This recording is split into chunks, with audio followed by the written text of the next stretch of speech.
Hi, my name is Caleb and it's good to be live. Today I'll be summarizing a book titled The Psychology of Money, the Timeless Lessons on Wealth, Greed and Happiness, written by Housel.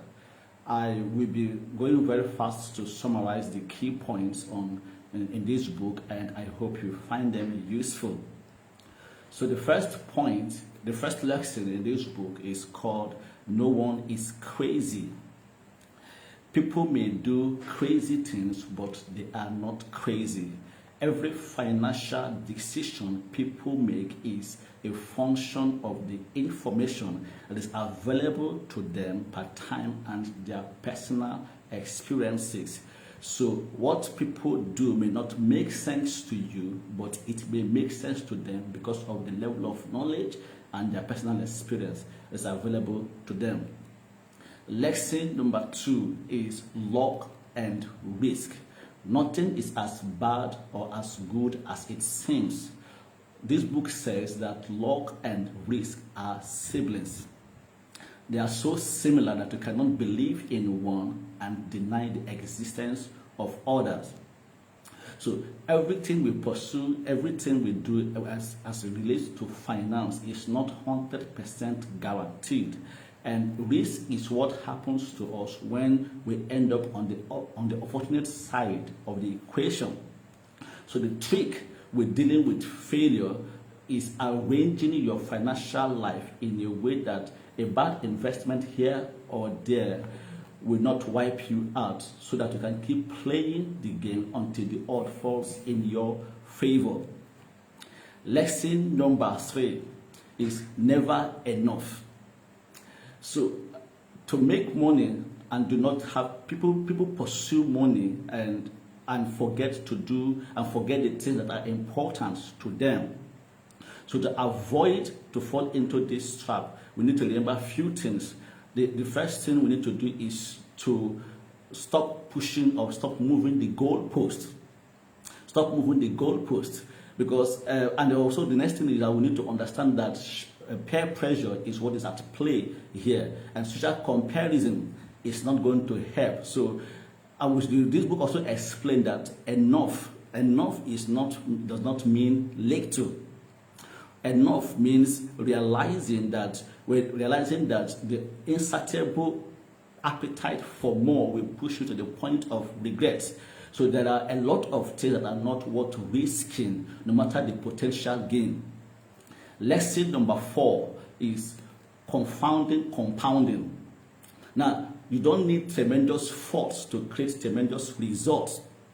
The point is that there are few things that work magic, and compounding is very powerful. And this book talked about that. Compounding is not not necessarily about good return on investment. Rather, it is about any pretty good return that you can stick with and which can be repeated for the long period of time. That is when compounding runs wild. Lesson number 4 is getting wealthy versus staying wealthy. This book explained that getting money requires taking risk, being optimistic and putting yourself out there, but staying wealthy takes a combination of frugality and risk. It requires humility. It requires us to be humble and fear that what we made can easily be lost within a short window of time. We can't assume that yesterday's success translates into tomorrow's fortune. The ability to stick around for a long time without wiping out is what makes the biggest difference. Lesson number 5. Tails you win. You can be wrong half of the time and still make a fortune. Anything that is huge, profitable, famous, or influential is the result of tail events. An underlying event that makes a whole lot of difference. This book explains that tails drives everything. It's not whether you are right or wrong that is important, but how much money you make when you are right and how much money you lose when you are wrong. Your success as an investor will be determined by how you respond to punctuated moments of terror, not the years spent on cruise control. Lesson number 7, freedom. Controlling your time is the highest dividend money pays. The highest form of wealth is the ability to wake up every morning and say, I can do whatever I want today. More than our salaries, more than our houses, more than the prestige of our job, the ability to do what you want, when you want, with who you want, for as long as you want, is the broadest lifestyle variable that make people happy. Is the highest dividend that money pays. Money's greatest intrinsic value is the ability to give you control over your time. Using your money to buy time and options has the luxury benefit, has the lifestyle benefit that few luxury items can compete with. Lesson number 8, man in the car paradox. People tend to want wealth to signal to others that they should be liked and admired. But in reality, those other people often bypass admiring you not because they don't think wealth is admirable, but because they use your wealth as a benchmark for their own desire to be liked and admired. If respect and admiration is what is your goal, be careful how you seek it. Humility, kindness, and empathy will bring you more respect than horsepower ever will. Lesson number 9, wealth is what you don't see. Spending money to show people how much money you have is the fastest way to have less money. So the danger here is that most people deep down want to be wealthy. They want freedom and flexibility that comes with financial access. But deep down ingrained in us is that we want to spend the money. And since we can't see it, it is difficult to learn about it. Wealth is the money not spent. Lesson number 10, save money.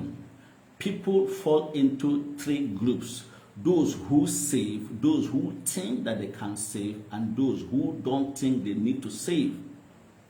And this book explains that whatever your point, that whatever category you fall into, you should consider a few points. The first one is building wealth has little to do with your income or investment returns and a lot to do with your saving rate. The value of wealth is relative to what you need. Past a certain level of income, what you need is just what sits below your ego.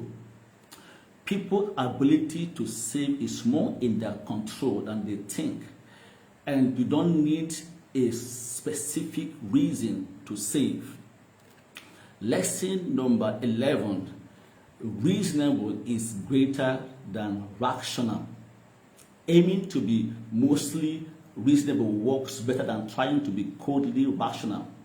Reasonable is more realistic and you have a better chance of sticking with it for the long run, which is what matters most when managing money.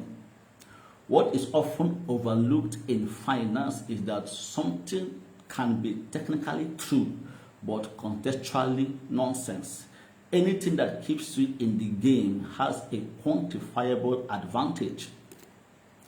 Lesson number 12, surprise. It is smart to have a deep appreciation for economic and investing history, but history helps calibrate our expectation, study where people tend to go wrong, and offer a rough guide of what tends to work, but it is not in any way a map of the future. 2 dangerous things happen when we deeply rely on history. One is you will likely miss the outliner events that moves the needle the most. And number 2 is history can be misleading guide to the future of the economy and stock market because it doesn't account for structural change that are relevant to today's world. Lesson number 13, room for error. The most important part of every plan is planning on your plan not going according to plan.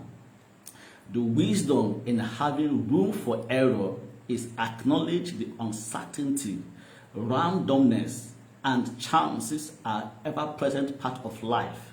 The only way to deal with them is increasing the gap between what you think will happen and what can happen, while still leaving you capable of fighting another day. So you can plan for every risk except for the ones you cannot envisage. So, and those crazy risks are the ones that harm us most.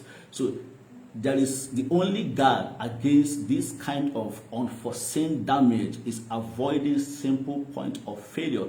And this book explained that simple point of failure actually means relying on maybe on one source of income. And if something goes wrong, then every of your plan is going to go the wrong way. Lesson number 14, you will change. Long-term planning is essential, but it's hard to make enduring long-term decisions when your view of what you want in the future is likely to change. There are two things to keep in mind when we want to make long-term decisions. One, we should avoid the extreme odds of financial planning. Don't plan to be on both extremes. And then number 2 is we should also come to accept the reality of changing our minds. We shouldn't hang on to decisions that we made while we were even far back. So we should be willing to accept the ability that we can change our minds. Lesson number 15, nothing is free. Everything has a price, but not all price appear on a label. Like everything else worthwhile, successful investing demands a price, but its currency is not dollar and cents. It's volatility, it's fear, it's doubt, it's uncertainty and regret, all of which are easy to overlook until you are dealing with them in real time. The trick is convincing yourself that the market fee is worth it. That is the only way to properly deal with the volatility and uncertainty that comes with investing. So nothing is actually free. Everything has a price, even if there is no price tag on it. Lesson number 16, you and me. Many finance and investment decisions are rooted in watching other people do and copying what they do. Many financial decisions happens by watching other people do what they do, or you can even bet against them. But you don't know why people behave the way they do. You don't know why they behave the way they do. I don't know how long they are going to be in the game. So the takeaway here is that few things matter more with your money than understanding your own time horizon and not being persuaded by the action and behaviors of people playing different games than you are. The most important thing is to go out of your way to identify what game you are playing. Lesson number 17, the seduction of pessimism. Pessimism is very, very popular than optimism. Pessimism is seductive because it is what sells. But this book explains that optimism is the belief that the odds of a good outcome are in your favor over time, even when there will be setback along the way. It's just the most reasonable bet for most people most of the time. So there are few reasons why pessimism when it comes to financial investing is very prevalent. Number one is that money is ubiquitous. So something bad happening tends to affect everyone and captures everyone's attention. Number two is that growth is driven by compounding, which always takes time. So it is easier to give in to pessimism. Lesson number 17. Lesson number 17. Lesson number 17.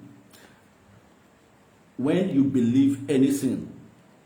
This book explains that stories are by far the most powerful force in the economy. They are the fuel that lets tangible part of the economy work. At any level, there are two things to keep in mind about story-driven world when managing your money. And this book explains that the first one is that the more you want something to be true, the more likely you are to believe a story that overestimates the odds of it being true.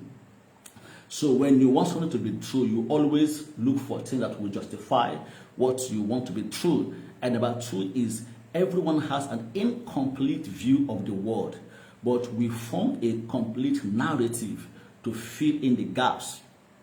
So whatever everybody says is not a complete story. People have an incomplete view of how things work, and then they try to fill it up with that story. So we need to know what we believe. And the last lesson here is that the summary of the author of this book trying to summarize and putting everything together is that ultimately people do things based on the level of knowledge and their personal experience. So when you are copying people, we shouldn't copy the most extreme cases, because the most extreme cases are difficult to apply in our lives. The most important thing is to copy. If you want to copy anything, we should copy, because it is very easy for us to copy the CEOs or to copy the billionaires, what they are doing. But this book explains that those are extreme cases.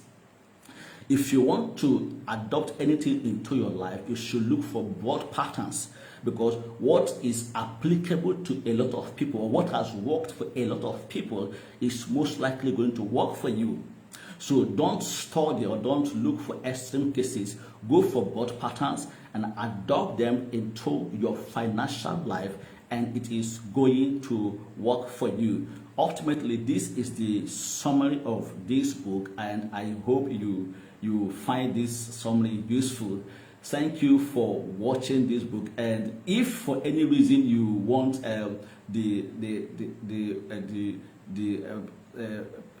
PowerPoint slide that I use for the summary of this book, you could drop a comment and I'm going to send it by email to you. If you think the video is not enough for you, I can send you the PowerPoint slide that could help you, and you could read through in just a few minutes, and you're going to I'm going to apply it into your lives. Thank you for watching, and do have a lovely time. Take care.